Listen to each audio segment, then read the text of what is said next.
Hello, this is Dave Sugarbaker, and today is the 14th day of June 2026, and I'm going to talk about joy today. So first of all, I'm going to read from Matthew. This is from the Sermon on the Mount. Ask, and it will be given you.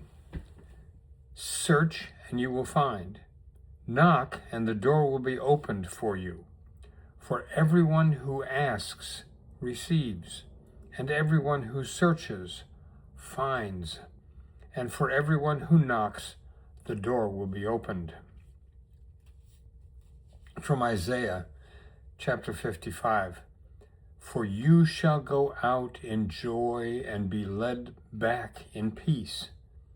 The mountains and the hills before you shall break forth into singing, and all the trees of the field shall clap their hands. I came across an online program called the Big Joy Project. It's been put together by a group called Greater Good in Action, Science-Based Practices for a Meaningful Life. It's a group out of the University of California at Berkeley. The original idea came from Mission Joy, which was a documentary film featuring the Dalai Lama and Bishop Desmond Tutu about finding joy in troubled times. It's a free program. Almost 100,000 people have already gone through the 7-day program to increase the joy in their life. I read a long article about the Big Joy Project written by a skeptical 50-something woman who wanted to increase joy in her life. You can look up the Big Joy Project and read all about it online. One of the presuppositions of the project is that you won't find what you aren't looking for. If you are looking in the world for dishonesty and cruelty, then that's what you'll certainly find. If social media conditions you to look for conspiracies, you're going to find them everywhere. And on the other hand, if you become more intentional about seeking joy in your life, you're more likely to find that. Finding joy in hard times, either personal or global, is precisely the point of the Big Joy program. The premise is that we can work out what makes us feel good and then do more of that. Here's what one of the collaborators on the Big Joy Project said. Micro acts of joy focus us on what is good about life in front of us and how we can make it better. This is crucial during these dark times. These are ways we have of bringing in light. In the Sermon on the Mount, Jesus says something very similar. He says, ask, search, knock on the door. It's a foregone conclusion that if you don't ask, if you don't search, if you never knock on the door, then you will not receive or find or gain access to what it is you want. I have a silly picture in my head of a person earnestly standing outside a door, waiting for it to open. He doesn't knock, he just waits for it to open spontaneously, as if the door will sense somehow that someone wants it open. Boy, that's a long shot. That's not how it works. You have to seek if you want to find. You have to dare to ask if you hope to receive. You have to indicate you want the door to open by knocking on the door. Otherwise, it's going to be a long time waiting for it to open of its own accord. Jesus encourages us to ask God, to search for God, and to knock on God's door. Jesus assures his listeners that God, who knows how to give good gifts to his children, will respond generously to our asking, searching, or knocking. But we have to remember God helps those who help themselves. We need to set ourselves up for joy. Without our help, it's just not going to happen. That's where the Big Joy Project comes in. It's a program designed to maximize our chances of finding or increasing joy in our lives. The program assigns small tasks over a 7-day period, including asking friends where they have found joy lately, and doing an assessment of one's own level of finding joy in life. Another task in the Big Joy Project is bringing small joys to others, half a dozen others, since in giving joy, we receive. The program encourages exercising gratitude, since being grateful focuses us on the positive. Another small task during these 7 days is to take another look at some of our recent painful moments and see if we can find any joy there in the midst of the hurt and the pain. It's an invitation to readjust our perspective, to admit the possibility of a little joy peeking through difficult situations. If we don't ask, search, or knock, it won't be there.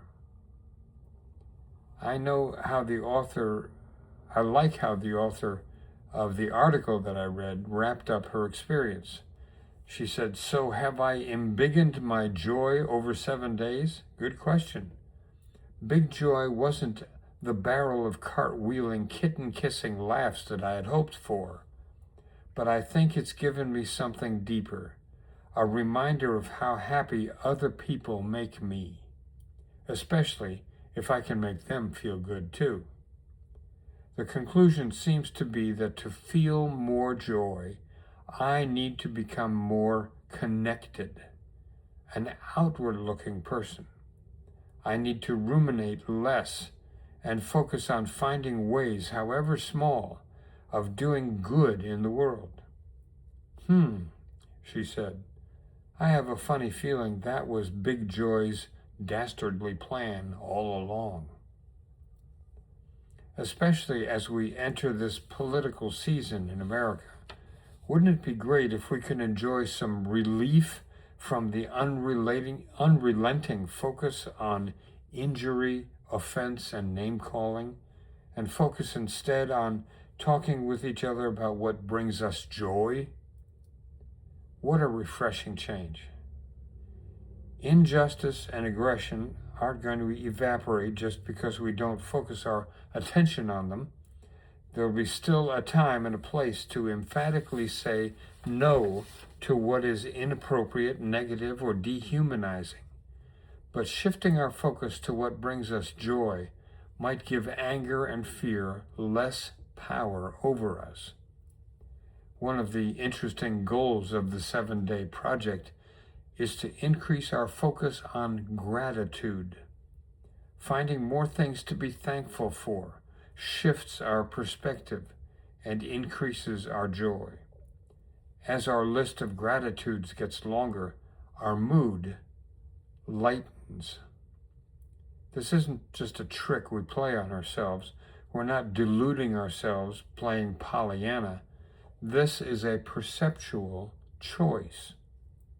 Every 10 seconds or so, we choose where to put our attention. We live in a deluge of competing demands for our attention. It may not always be a conscious choice, but we constantly choose where to focus.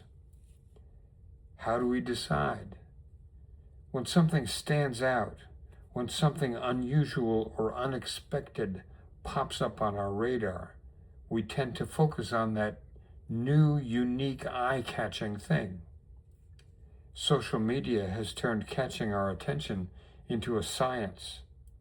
The online creators have learned that our attention is drawn to what irritates us, what causes either fear or anger. It's like having a rock in your shoe for the last half mile of a 10-mile hike. What are you going to remember? The irritant, the rock in the shoe. So social media content creators focus on putting a rock in our shoe. The irritant gets our attention, but in a negative way that may cause us to expend a lot more emotional energy than we want to. Waiting passively for our attention to be captured by the next irritant is a hard way to live. It's exhausting. It's overstimulating. One option is that we can shut down. We can decide that there's just too much news and information coming at us, and we can't take it all in, so we're going to decide that it's all just fake news anyway. We can choose not to respond to any of it. We can decide that it's all just rocks in our shoe. We probably know somebody who's made this choice, and it's one response to the fire hose of demands for our focus. But there's another option.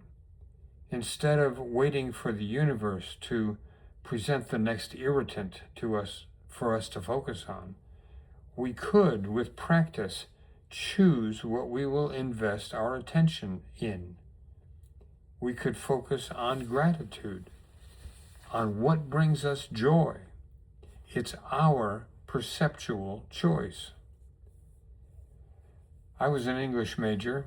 My dad was an English professor. I have a lot of poetry in my background. Elizabeth Barrett Browning was an English poet of the Victorian age. Elizabeth wrote a few lines about our perceptual choices. But first, I want to give you some background before we read the short poem. Remember Moses' encounter with the burning bush? The bush was afire, but it wasn't being consumed by the flames. As Moses approaches to check it out, the voice of God comes out of the bush, telling Moses to take off his shoes because the ground on which he stands is holy ground. Moses has a life-changing conversation with God at the burning bush. So that's the background that we need in order to listen to this poem. Elizabeth Barrett Browning wrote, "Earth's crammed with heaven,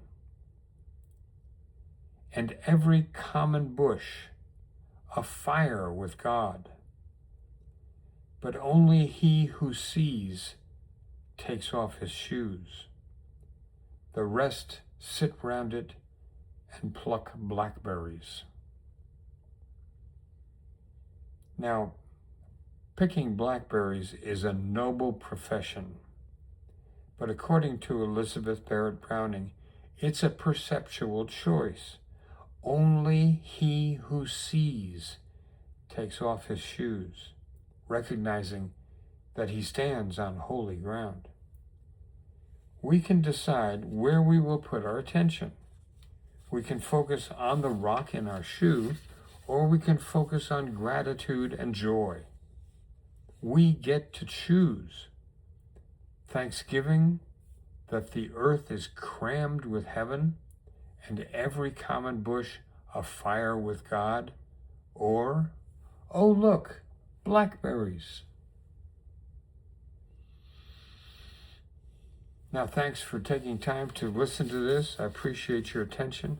If you find value in it, I hope you'll pass it along. In any case, thank you very much. I will see you soon. Take care. Bye.